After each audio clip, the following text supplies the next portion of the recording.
As we're getting ready to receive from the Word of the Lord, our youth will have their Bible study hour along with our children, their Sunday school class.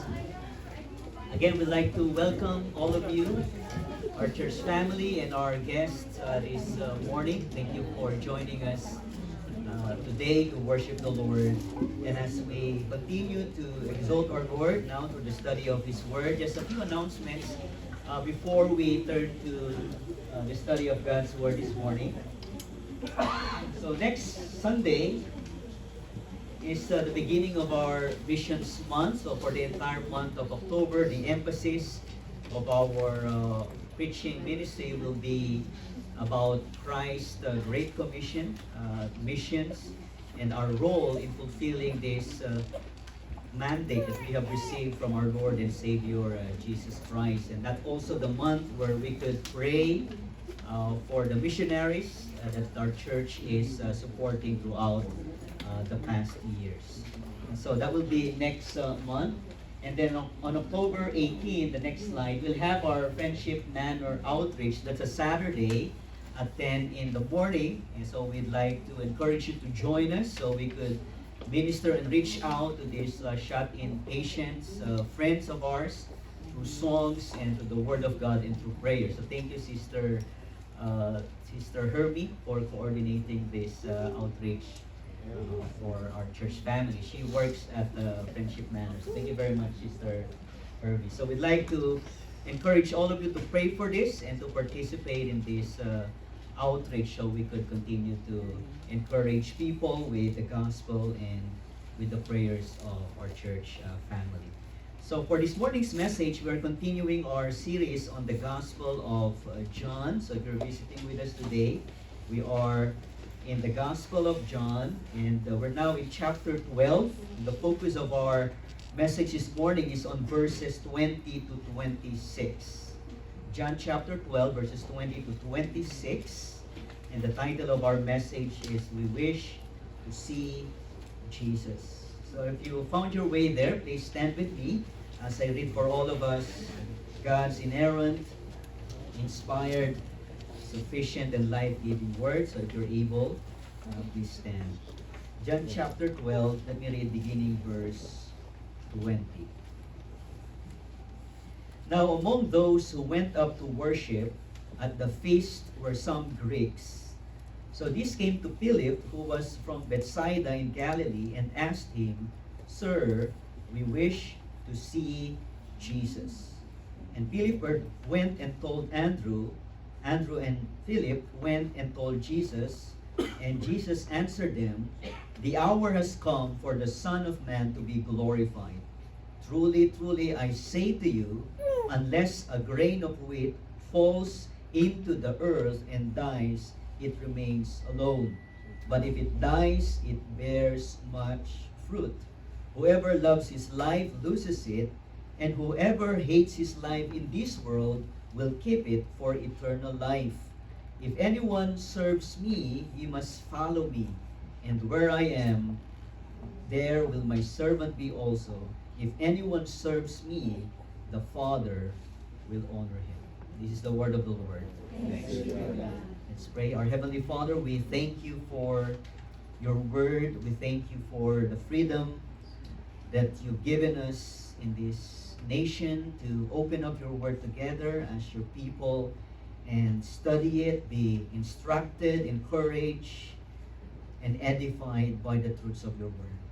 So we humbly ask for the ministry of your Holy Spirit upon us this morning. May He illumine our minds, may He enlighten our hearts that we may understand the truths of your word. May He enable us, empower us to obey the precepts of your word that we'll be learning this morning. For your glory, in Jesus' name we pray. Amen. Please be seated. As one of your pastors and as a minister of God's word, it's always my privilege to preach and to minister God's word to you. It's a glorious privilege, it's a joyful privilege, but at the same time, it's a difficult calling.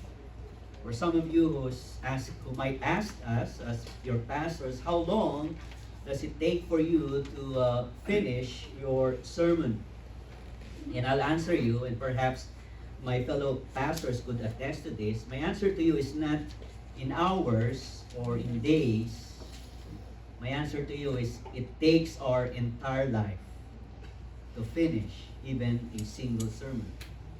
Because we're not just tasked by the Lord to declare the Word of God to you, we're tasked by the Lord to make sure that our lives align with the truths of the Word of God that we are preaching and proclaiming to you.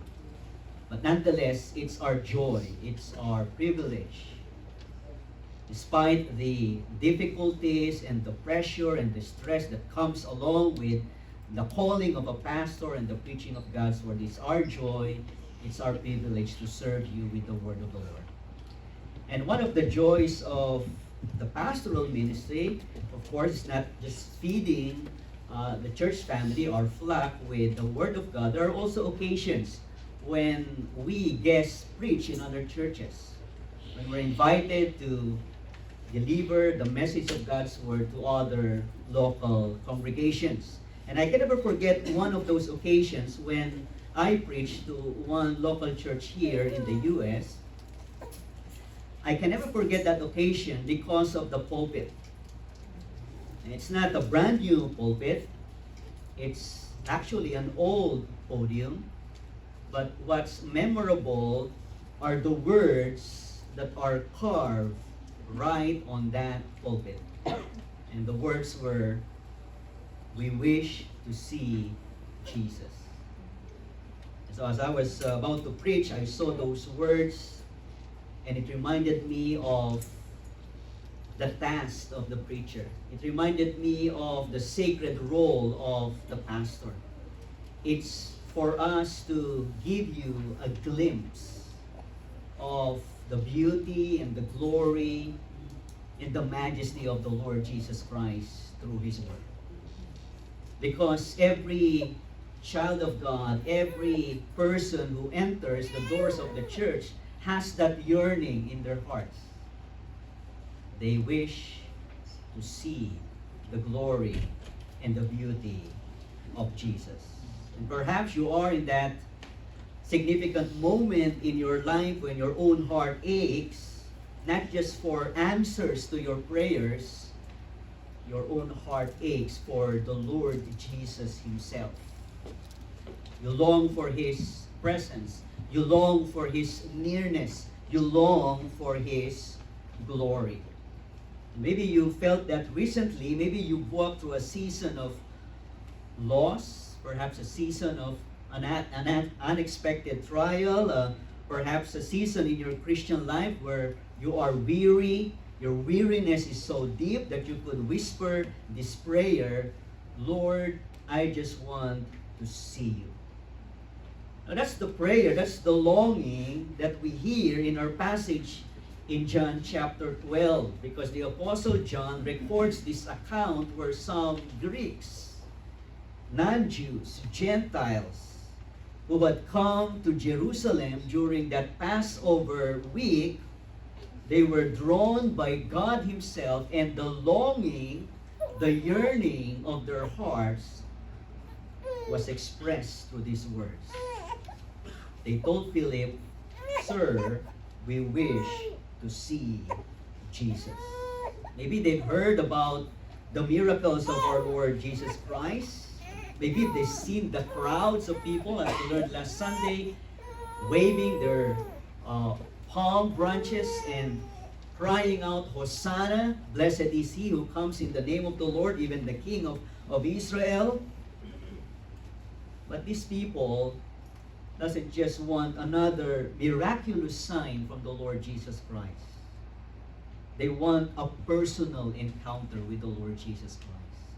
The yearning, the longing of their hearts is to see the glory of the Lord Jesus Christ.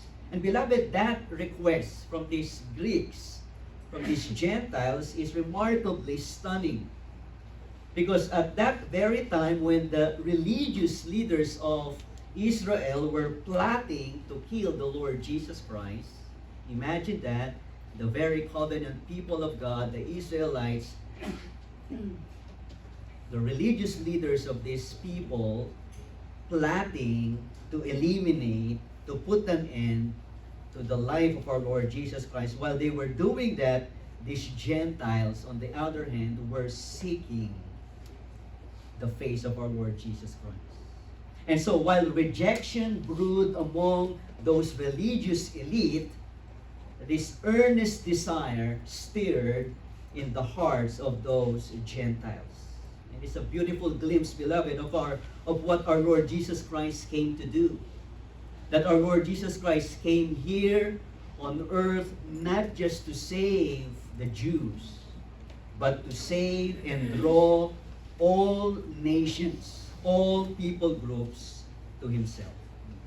As God Himself declared in His word through the prophet Isaiah, in Isaiah 49 verse 6, He will make His Son, who is the Messiah, a light for the nations, so that His salvation may reach to the ends of the earth.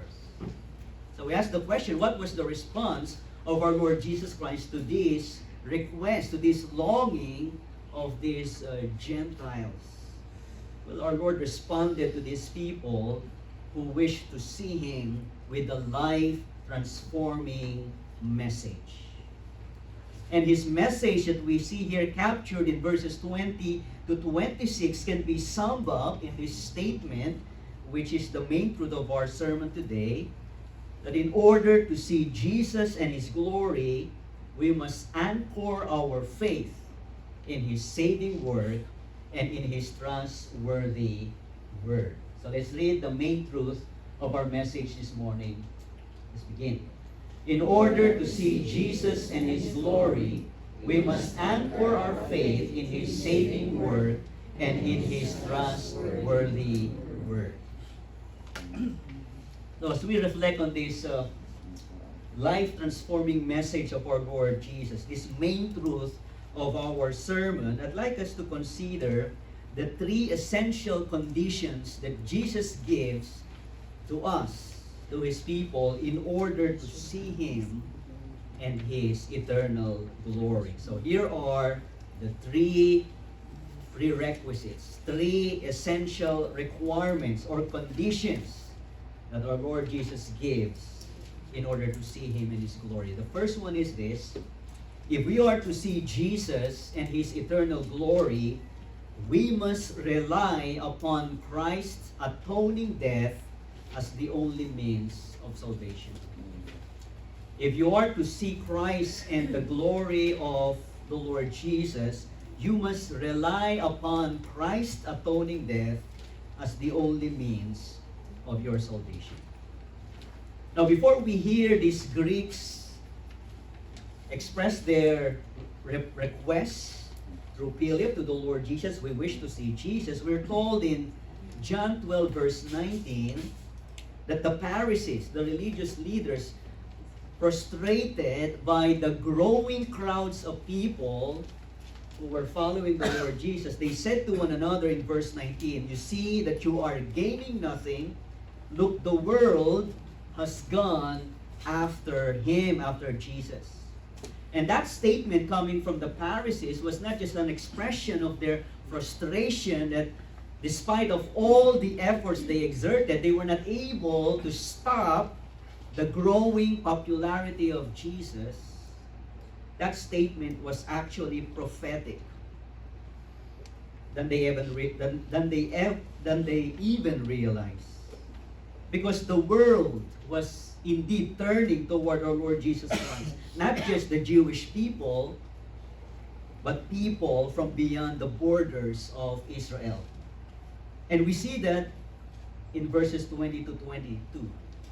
When these Greeks themselves, non-Jewish people, requested to meet the Lord Jesus Christ. So look with me in verses 20 to 22. Now among those who went up to worship at the feast were some Greeks. So these came to Philip, who was from Bethsaida in Galilee, and asked him, "Sir, we wish to see Jesus." Philip went and told Andrew, and Andrew and Philip went and told Jesus. And so these Greeks, who were most likely what they call God-fearers. These are Gentiles, non-Jews, who abandoned their pagan religion and turned to the God of Israel. And these Gentiles, they approached Philip, one of Jesus' disciples, and said, "Sir, we wish to see Jesus." It's a simple request, but it carries deep spiritual weight. Because these were not just tourists who were looking for a glimpse of this famous religious teacher, this famous Jewish rabbi. If they all wanted was a passing glance of Jesus, they could have just stood along the temple courts. But you see, they wanted more. They wanted personal encounter with the Lord Jesus Christ. And they came to Philip because, as John the Apostle tells us, Philip was from Bethsaida in Galilee. And that place is near the region where most Gentiles live. It's called the Decapolis. And perhaps they were familiar with Philip. Perhaps Philip was also speaking their language, Greek. But whatever the reason, they sought Jesus through Philip because they thought Philip could help them out. Now, in order to further grasp the importance of this moment, these Greeks requesting to see the Lord Jesus Christ, we need to step back and consider the wider context of John chapter 12 and the Gospel of John as a whole. Because the arrival of these Greeks, of these Gentiles, is not just a random detail inserted by the Apostle John. This is actually the fulfillment of the redemptive, the salvation plan of God all along. Remember, Israel as a nation had largely turned away and rejected their Messiah. In John 1 verse 12, we learned that at the very outset of this gospel, He came to His own people, the Israelites, and what was the response? And they received Him not. So make no mistake, those Jews, those probably millions of Jews who were crying out that day, "Hosanna, save us now, you are the King of Israel," after a few days, they would cry out, "Crucify Him, crucify Him." And so, largely these Israelites, these Jewish people at this time, they have turned away, they have rejected the Lord Jesus Christ. But then we all understand that the heart of God was never limited to just one nation, to just one people group. The purpose of God in saving His people is global. His purpose is to save His redeemed people who will come from all nations, from all languages, from all tribes, from every tribe, every tongue, every nation. And we see hints of this throughout the Gospel of John. For example, in John chapter 4, remember, the Lord Jesus Himself, He revealed Himself as the Messiah, not to a Jewish religious leader, but to whom? A Samaritan woman, a non-Jew, someone who was outside the Jewish religious establishment. In chapter 10, Jesus speaks of being the good shepherd, and He said this, "I have other sheep that are not of this fold." A clear reference to the Gentiles. Those sheep that is outside of the fold of the Jews refer to us, Gentiles, non-Jews, whom the Lord will call unto Himself. And then in chapter 11, verse 52 of the Gospel of John, Jesus said that He would die not only for the Jewish nation, but to gather into one children of God who are scattered abroad. So throughout the Gospel of John, we are clearly given this important truth that the global purpose of God is the redemption of His people who will come from every nation, every language, every background. And so the desire of these Gentiles, of these Greeks, to see Jesus is more than a personal request. It was actually the beginning of the world turning toward the Messiah. It's actually the fulfillment of the redemptive, the salvific plan of God. Look at verses 21 to 22 again. So these Greeks, these Gentiles, came to Philip, who was from Bethsaida in Galilee, and asked him, "Sir, we wish to see Jesus." Then Philip went and told Andrew, and Andrew and Philip went and told Jesus. Now we see here, Philip was unsure of how to handle the request of these Greeks. And so he turned to Andrew for guidance. And what did Andrew do in response? Andrew, as customary and characteristic of this disciple of the Lord Jesus Christ, he's good at connecting and bringing people to the Lord Jesus. Remember in John 1 verse 41, it's Andrew who brought his own brother Simon Peter to the Lord Jesus and said, "We have found the Messiah." It's Andrew, remember in John chapter 6, who brought forward that young boy with his small lunch that the Lord Jesus multiplied to feed thousands. And now here, Andrew helps Philip to usher these Gentile seekers to the Lord Jesus Himself. Now, what was the response of the Lord to this request of these Greeks? Look at verses 23 and 24 with me. Because the response of the Lord was deeply profound and it was completely unexpected. Listen to His words. Jesus answered them, "The hour has come for the Son of Man to be glorified. Truly, truly, I say to you, unless a grain of wheat falls into the earth and dies, it remains alone. But if it dies, it bears much fruit." First of all, notice that the Lord Jesus tells these Greeks and His disciples about His hour. Did you hear His words? The hour has come for the Son of Man to be glorified. And throughout the ministry of the Lord Jesus Christ, those past 3 years, He's been talking about His hour. Remember in John chapter 2 verse 4, when He was about to perform the miracle in Cana at the wedding, His own earthly mother Mary came to Him and asked for His help. He gently replied, John 2 verse 4, "My hour has not yet come." Later at the Feast of Tabernacles in John chapter 7, His own earthly brothers encouraged Him to show Himself publicly, and what was His response?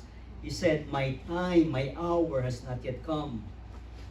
In John chapter 8, when the religious leaders were seizing to kill Him, they failed, and it says, because His hour had not yet come.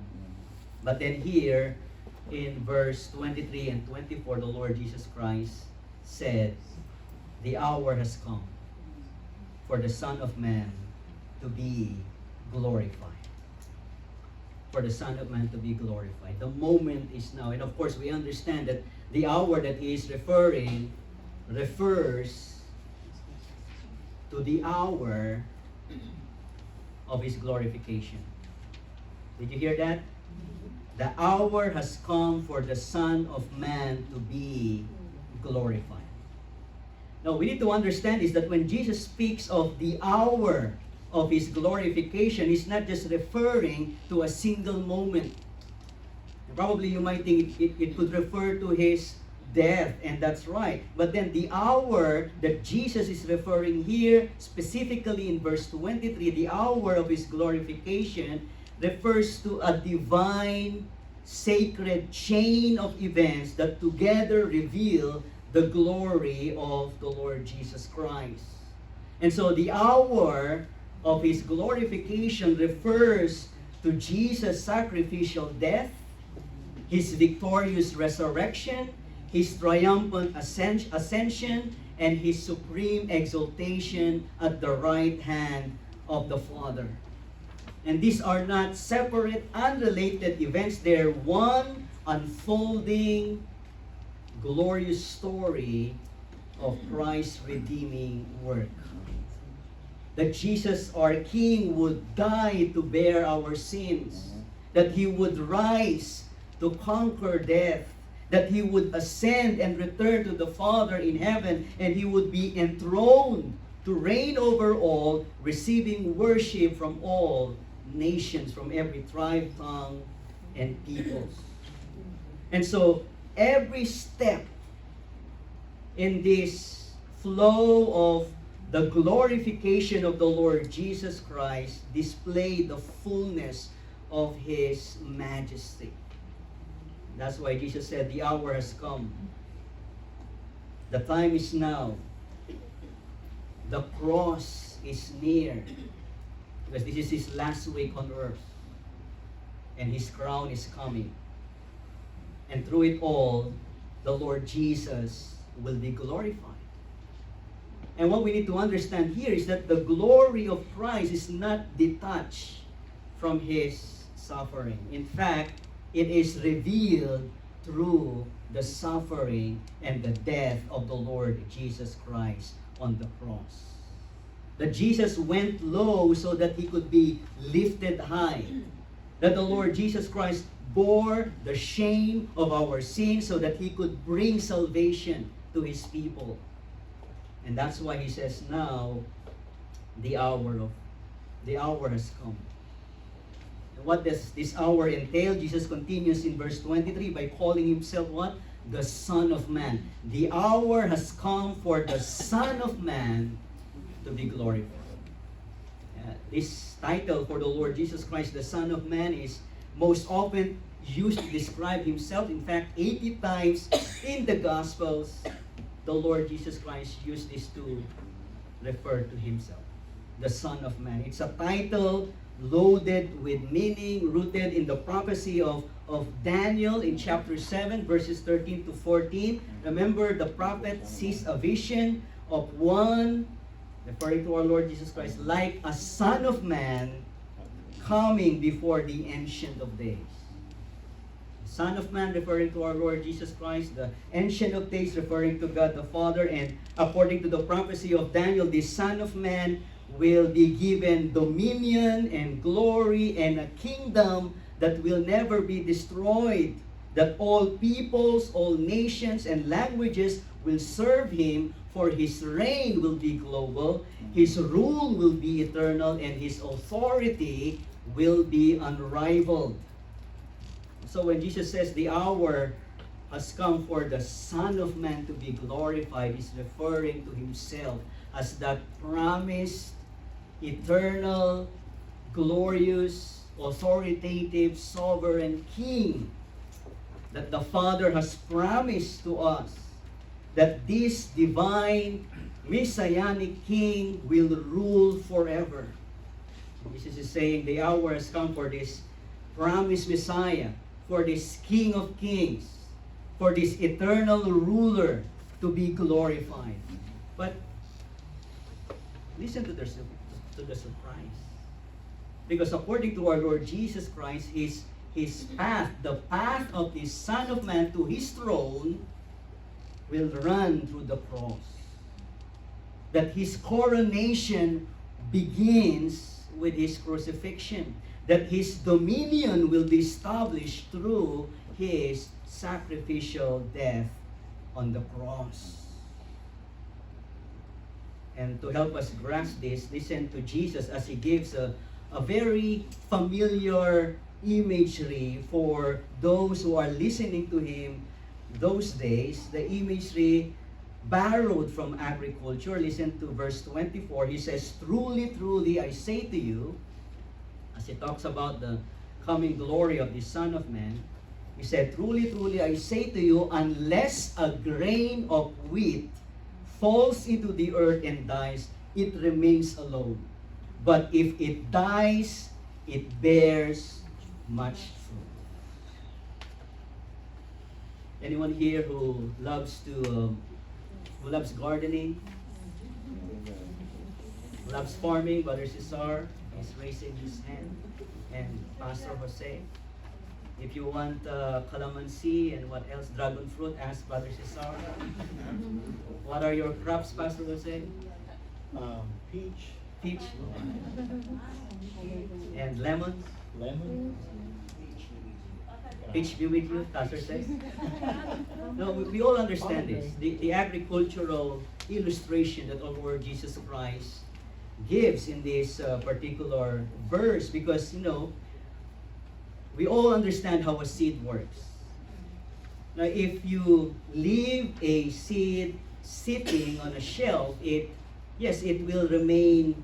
It will remain a seed. It will remain alone. It has potential, but it will never grow. It will never multiply. It will never be used to feed people. But then if you bury that seed into the ground, something powerful happens. Because once it breaks open, the outer shell gives way, and after that breaking, life begins to emerge. A single seed becomes a plant, and that plant produces more seed, and those seeds will produce more life. And Jesus is using that to illustrate how his death into the ground of Calvary will produce life. Produce eternal life for all of us who will trust in him. Jesus is that seed in his illustration, and he's saying, if I do not die, then there will be no harvest of redeemed people. If Jesus does not die and give his life on the cross, there will be no people redeemed. There will be no kingdom of God inhabited by saved and redeemed people from all nations. Have you ever realized, without the death of Jesus on the cross, heaven would be empty of people redeemed by his grace? And if you think about it even more deeply, that the history of the church, the history of God's people, our history as Christians is actually the story of that great harvest produced by this one seed that fell to the ground, this one life that was given and offered on the cross, where millions upon millions and countless people were brought to life and to eternal life and into the eternal family of God. And all because of this one sacrifice of our King of Kings, of this Son of Man. Isaiah 53 verses 10 to 11 confirms this wonderful truth. It says it was the will of the Lord, referring to God the Father. It was the will of the Lord to crush him, referring to Jesus, his Son. It's the will of the Lord to crush him, to put him to grief, for he shall see his offspring, referring to Jesus, that after his death he will see his offspring. He shall prolong his days. The will of the Lord shall prosper in his hand. I mean, it's the Father's will for his Son Jesus to be crushed, to be killed on the cross, so that he would have spiritual offspring. And who would be the spiritual offsprings of the Lord?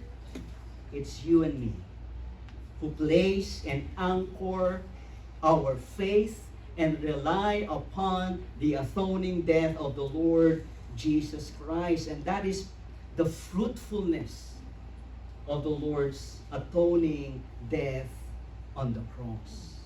Because of what he did on the cross, he was able to gather sons and daughters from every corner of the earth and bring them into the eternal family of God. So let me ask you, are you already enfolded in that eternal family of God? Are you one of those whom they see the Lord Jesus Christ died for? I guess another question to ask is, are you relying on the fruitfulness of Christ's atoning death on the cross as the foundation of your salvation? Or are you still trying to earn your way to heaven? Because if you rely on your own efforts, if you rely on your own goodness, then that would be a fruitless endeavor. The only means of your salvation, the only means of my salvation is what Jesus Christ has accomplished on the cross through His sacrificial death. And for those of us who already believe, let me ask you this question. Are you living as someone who truly rests in this finished work of your Savior, or have you drifted into trying to prove yourself to God, forgetting that the cross has already bought your salvation for you? I mean, a more practical question is, do you wake up each day grateful for your salvation in Christ? I mean, last Tuesday we were studying a new book about honor, about the church, and one of the questions that was asked is, what would you do if you feel that your Christian life is now a routine, that everything that you do in your life as a believer is just mechanical, that you now begin to feel spiritually dry? How do you revive, or how do you experience this revival from the Lord? And Pastor Leo was quick to answer and share. Remember the message of the Lord Jesus to the believers in Ephesus who lost their first love. They're no longer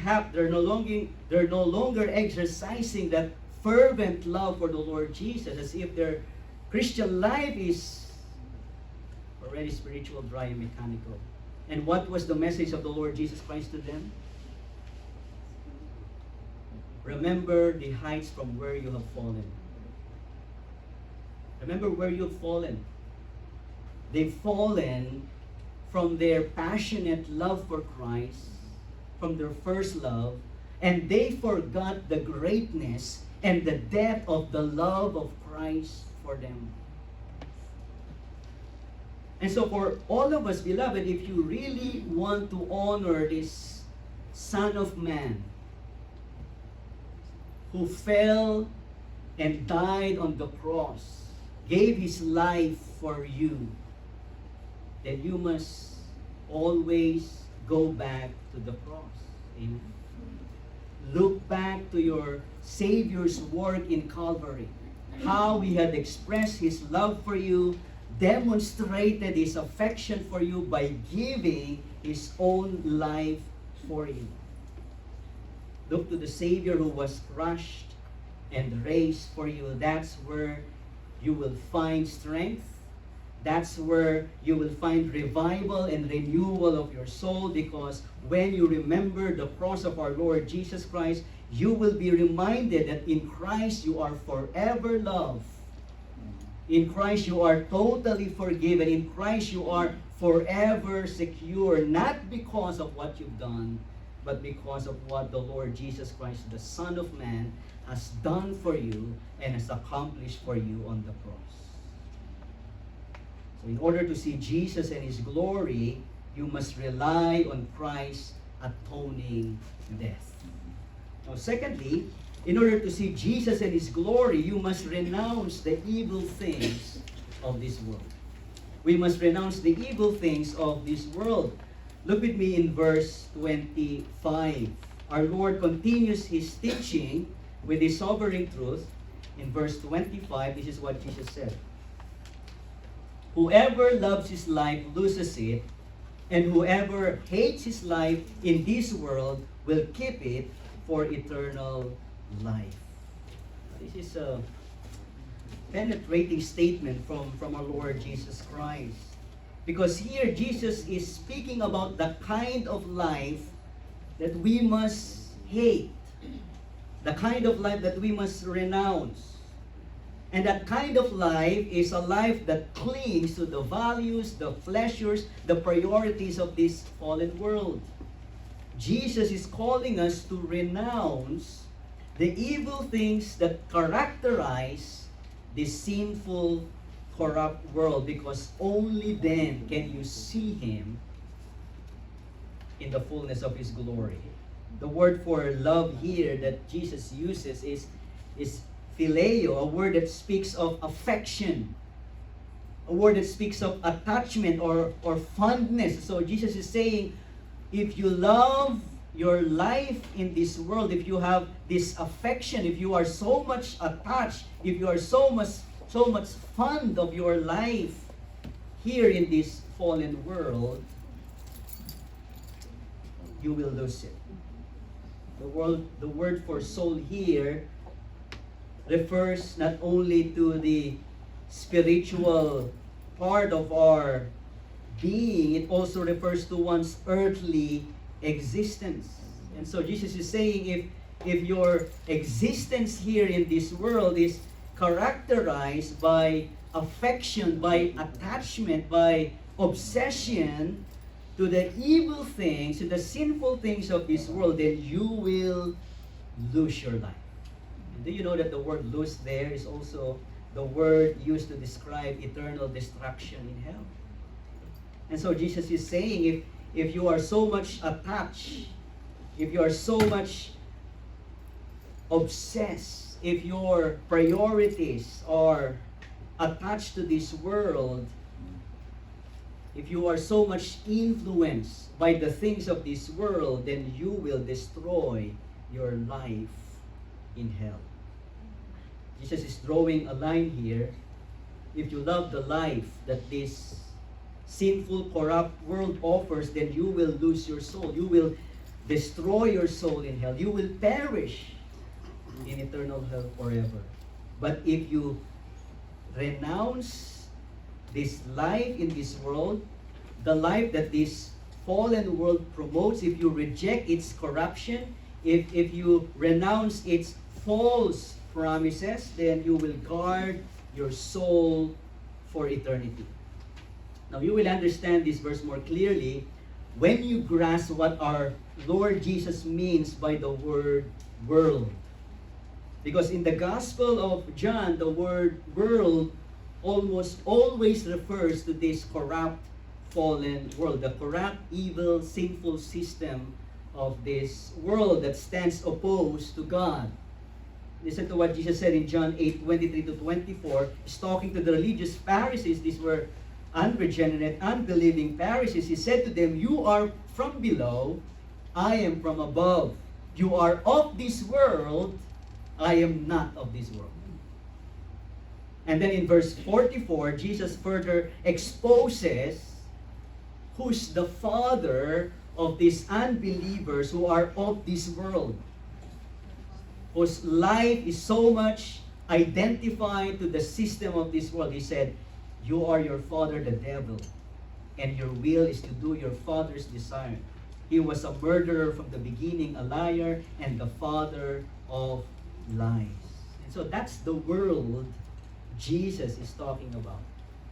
The world that is ruled by sinful pleasures, deception, pride, rebellion, a world that lies in the power of the evil one, a world described by Paul in Galatians 1 verse 4, this present evil age, a world whose course is shaped by Satan himself, Ephesians 2 verse 2 says, the prince of the power of the air. And so it's a world that hates the truth of God. It's a world that resists the light of God. It's a world that despises the Savior himself. And Jesus is saying, if you love that world, if you have affection for that world, if you have fondness for that world, if you're drawn to its values, to its sinful pleasures, to its evil system, then you will lose and destroy your life. And John, in his epistle in 1 John chapter 2, verses 15 and 16, didn't he say, do not love the what? Do not love the world, the fallen, corrupt world or the things in the world. If anyone loves this world, the love of the Father is not in him. For all that is in the world, the desires of the flesh, the desires of the eyes, and the pride of life is not from the Father, it's from the world. These are the very things that seduce us, right? The lust of the eyes, the lust of the flesh, the pride of life. They promise temporary satisfaction, but they deliver eternal death. And beloved, every day we are bombarded by what this fallen world keeps selling us. Live for yourself. Chase the sinful pleasures of this world. You only live once. Enjoy all the gusto of this world. But what was the message of Jesus to us if we want to see Him and His eternal glory? He says you have to hate the evil things of this world. And if you do so, listen to what He said, whoever hates his life in this world will keep it for eternal life. And so this is the characteristic of a true believer in Christ. You are a hater of the evil things of this world, and by doing so, you keep your life for eternity. And I love that word for keep, because it doesn't mean that you have eternal life as your possession, because the word for keep here is also the word for guard. This is saying, whoever hates his life in this world will guard it for eternal life. And the word here is used for a soldier standing watch over a prisoner. He's alert, he's armed, he's unwavering, he's vigilant in guarding that prisoner. And that's the same kind of vigilance, that's the same kind of guarding that our Lord is calling us to do. You must guard your soul, protect your soul against the evil, sinful pleasures of this world if you are to see the glory of the Lord Jesus Christ. Let me ask you, are you guarding your soul? Or are you letting the evil system of this world, the sinful vices of this world, shape your priorities? Shape your values and choices? Do you really hate the sin that once enslaved you? Or have you grown comfortable with those sins? I mean, that's a heart-searching question for each one of us, right? Because there's a tendency for us to abuse the grace of God. Anyway, He'll forgive me. But then the Lord Jesus Christ Himself says, this is the very mark of those who truly want to see me and my glory. This is the very lifestyle of those who are true believers. They hate this fallen world. They hate the sins that once enslaved them. They're not comfortable with those sins. Are you living as someone who belongs not to this world, but to another world? The heavenly kingdom of our Lord and Savior Jesus Christ. Beloved, this world is not our home. The pleasures of this world are fleeting. The promises that those worldly pleasures offer are empty, and its path leads to eternal destruction. But Jesus offers something better, doesn't He? Because He says in the Word of God says in 1 John 2:17, the world is passing away. This fallen world is passing away with its desires. But whoever does the will of God, what? Abides forever. And so if you do the will of God, if you listen and heed to the words of the Lord Jesus Christ here in John chapter 12, verse 25, to hate this life in this world, to renounce the evil system of this world, then you will keep it for eternal life. You will abide forever. You will remain to be the precious child of God who will spend eternity with our gracious and glorious Savior. And that's the second condition that Jesus gives. In order to see Him and His glory, you must renounce the evil things of this world. You must hate the sinful pleasures of this world. And then finally, in order to see Jesus and share in His glory, you must resolve to be Christ's obedient servants. You must resolve to be Christ's obedient servants. Listen to verse 26.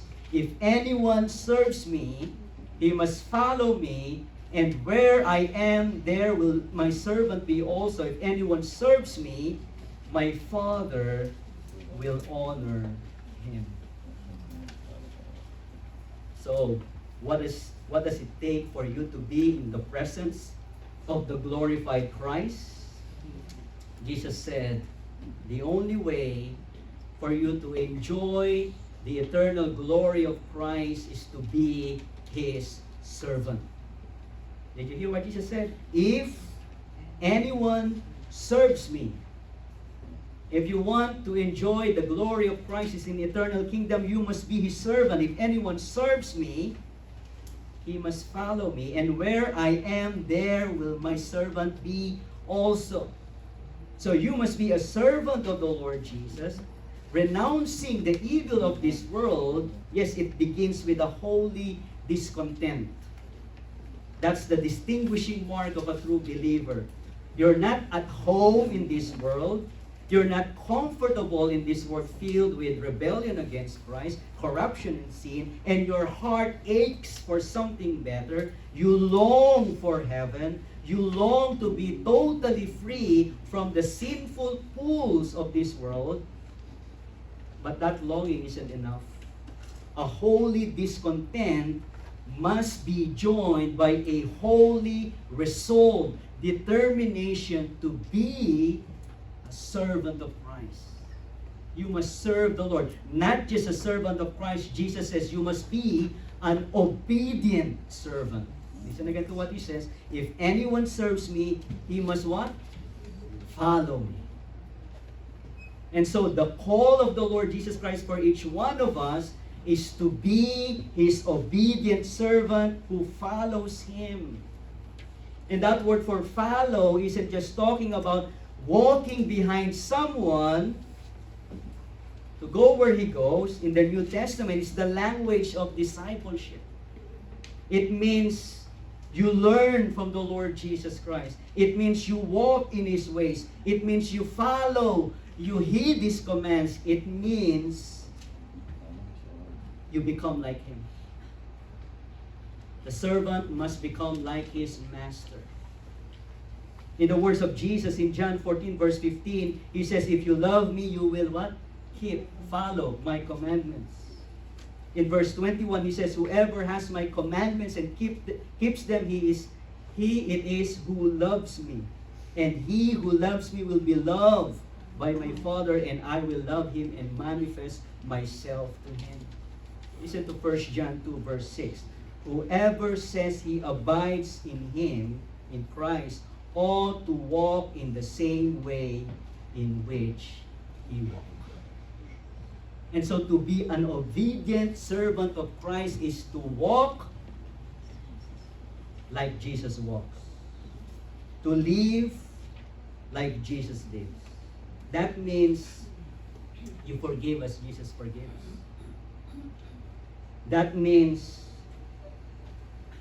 you suffer well, trusting in the providential plan of God in your life, even during your seasons of trials, because Jesus suffered entrusting Himself to the Father. It means loving your spouse as Christ loves the church. It means serving the Father with zeal and with joy, because Jesus served His Father with passion and zeal and joy. That is what Jesus demands, to be like the Lord Jesus in His grace, in His mercy, in His love, in His patience. And what does He promise? If you serve me where I am, there my servant will be also. And then he said, if you serve me, the Father will honor you. Isn't that a wonderful promise from the Lord? Don't we hear that in John chapter 14 verses 1 to 3? Let not your hearts be troubled. Believe in God. Believe also in me. In my Father's house are many rooms. I go to prepare a place for you. And if I go and prepare a place for you, I will come again and I will take you to myself, that so that where I am, you may be also. That is the promise of our Savior.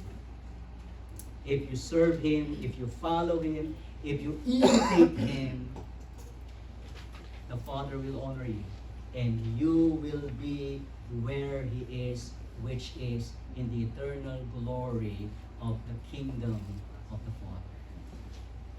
So these are the conditions that our Lord Jesus gives. If you want to see Him and His glory, rely on Christ's atoning death as the only means of your salvation. Secondly, you must renounce the evil things of this world. And that's a very important question for each one of us. Do you renounce the evil things of this world? Do you grieve over your own sins? Do you hate the lust of the flesh, the pride of life, the cravings, the sinful cravings of our sinful flesh? Or have you made peace with the very things that Jesus came to defeat in your life? And finally, you must be His obedient servant. Not just someone who regularly attends church on Sundays, but someone who is an obedient, joyful, committed, faithful servant of the Lord. And if you do so, hear the promise of the Lord: my Father will honor you. Isn't that what we're longing for? The glorious and eternal honor coming from the Father. Well done, my good and faithful servant. Enter into the joy of your Master. Amen. Let's bow our heads in prayer. Our Heavenly Father, we thank you for the truths of your word. Indeed, the prayer of our hearts this morning is we wish to see Jesus. We long to see your Son and enjoy His eternal glory. And so, Father, help us to trust in your Son's atoning death as the only hope of our salvation. May we never rely on our own strength, our own good works. Let our hearts rest in the finished work of your Son Jesus on the cross. Teach us, O Lord, to renounce the evil things of this fallen and corrupt world. Give us, Lord, holy discontent with the sins that surround us, the evil system of this world. Help us, dear God, to hate those sins that once enslaved us. Help us, Lord, to long and to pursue righteousness. May we not be conformed to this present evil age. May we be transformed by the renewing of our minds through your word. And Father, give us this holy resolve and determination to be obedient servants of your Son Jesus. Not just in our words, but in our deeds, in our actions. Help us, Father, to walk as Jesus walked, to forgive as Jesus has forgiven, to serve, to suffer well, to love deeply, just as your Son Jesus has exemplified for us. Father, we lift up those among us who are in their season of trials, battling illness or grief or adversities too heavy for them to carry alone. Remind them, dear God, that your Son Jesus sees them, knows them. And may their pain not be wasted as they entrust themselves to their Savior, our Lord Jesus. Give them strength to endure, to persevere, as they anchor their faith in your one and only Son, our Lord Jesus. May we live as people who long to see your Son, our Lord Jesus. Not just someday, but starting today, may our focus be on the glory, the beauty, the majesty of your Son Jesus. May we declare Him. May we proclaim Him in this world as we long to hear those commendations, words of honor from you. Well done, good and faithful servant. Enter into the joy of your Master. We pray this all in Jesus' name. Amen.